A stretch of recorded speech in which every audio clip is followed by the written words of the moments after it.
Behind me, you can see the machine room. This is the computer itself.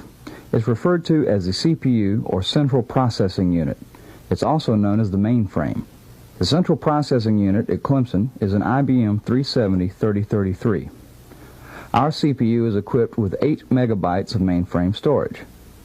Mainframe storage is the area which is directly addressable by the CPU and is used to store instructions and data from the programs that are being run by the system at any given instant.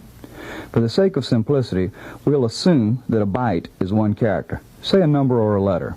Therefore, our mainframe storage could contain 8 million different characters. This is the master console. It's action central as far as the computer operators are concerned. From here, the operators are given a constant display of activity within the system. Queries may be entered concerning the status of any program or device, and the system will respond with the desired information. Different devices can all be controlled from the console.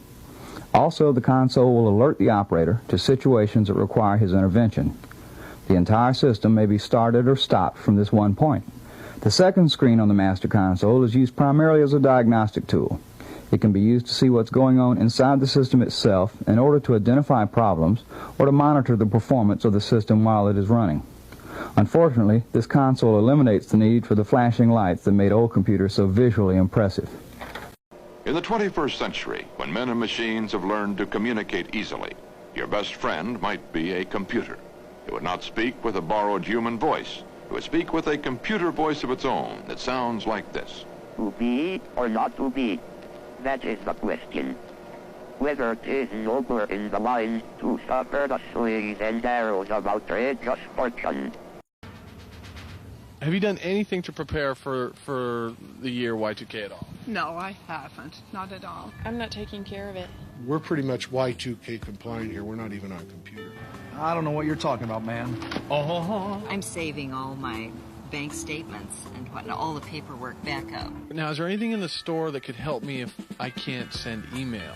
Email sensitive, you know. Email seems to be the first thing that goes. In the last couple of weeks, I've started asking myself, should I do something to my computer at home? I got quite a bit of response, but this just fits on any 5-gallon food. Look at that.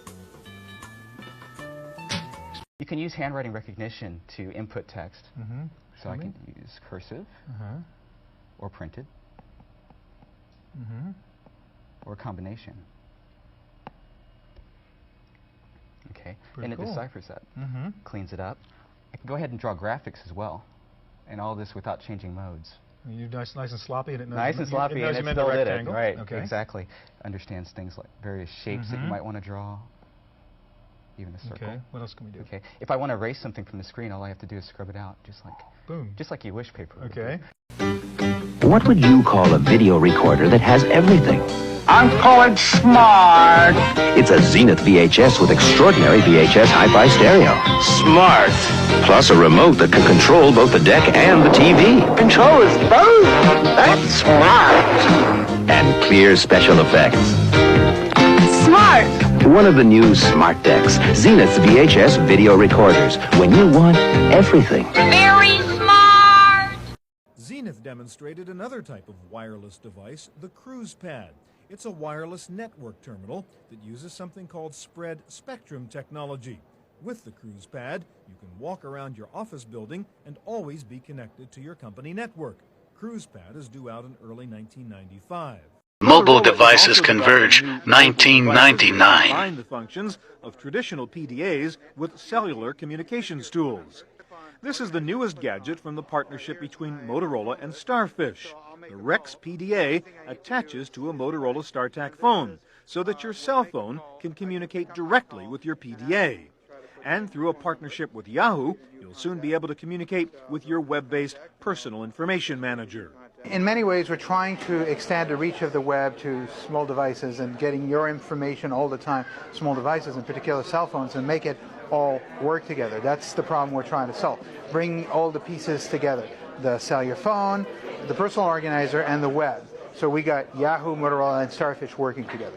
Philippe Kahn, founder of Starfish, says the Motorola approach makes more sense than what 3Com is doing with Qualcomm, embedding a Palm Pilot in a cell phone. The problem you have with phones that have a complete integrated system is that when you're on the phone call and you want to start talking about a calendar item or a meeting or look at notes, well, we really can't do it because you got to take out your phone and say, okay, oh, are you still on the line, blah, blah, blah, and blah, blah, blah. In this case, the beauty of it is that you just clip it off and then you can start working with it. Well, you can cause a good deal of inflammation in this joint and this joint simply from coming down almost like the hammer on a piano. And if you get very passionate about it and you're trying to beat yourself, which is oftentimes the problem, then you can cause some inflammation in there. But arcade arthritis can strike elsewhere, too. Oftentimes you'll see the player using the joystick doesn't leave it on the table. He'll get a little body English into it, and he'll begin taking his arm around. Now, that's not a serious movement at all. But when you're at white-hot passion, and you're really trying to beat that damn blipper on there, you become very involved. And this is when you may hurt yourself, and you can give your forearm a fairly good twist. The computer now is drawing for us a cat on the screen. A black cat in a coal hole. Well, let's shine a light on it, and there we can see the cat. Now, what I've done, that cat was drawn in black, and when I, as it were, shone a light on it, what I really did was say to the computer, what you've just drawn in black, change that to white. Let's switch it off again, turn it back to black, and now we'll draw another cat next to it. Now, normally, of course, you wouldn't see this, or you'd do this before you ran the program, because it's impossible to wait for this kind of drawing in between animation frames. It would look very slow and not very convincing. Yes, but now that we've got the cat, let's do what we did with the first cat, wipe it out. And we've still got the first cat there, so if we now animate them, black to white and white to black, we can make the cat jump. Just to prove we've got two cats, let me show you. There's the first cat in red, and there's the second cat in green. What does this say? This is the real Magic 8 Ball. Okay. It is actually a physical Magic 8 Ball with a video camera on top of it. When you enter your question, it sets a whole complicated stream of technology going where a cradle that's holding the ball actually shakes it upside down and then flips it over so that you can see the answer from the video camera. This is a great use of technology and natural resources all in one. I think it justifies the information age by itself, don't you? Okay.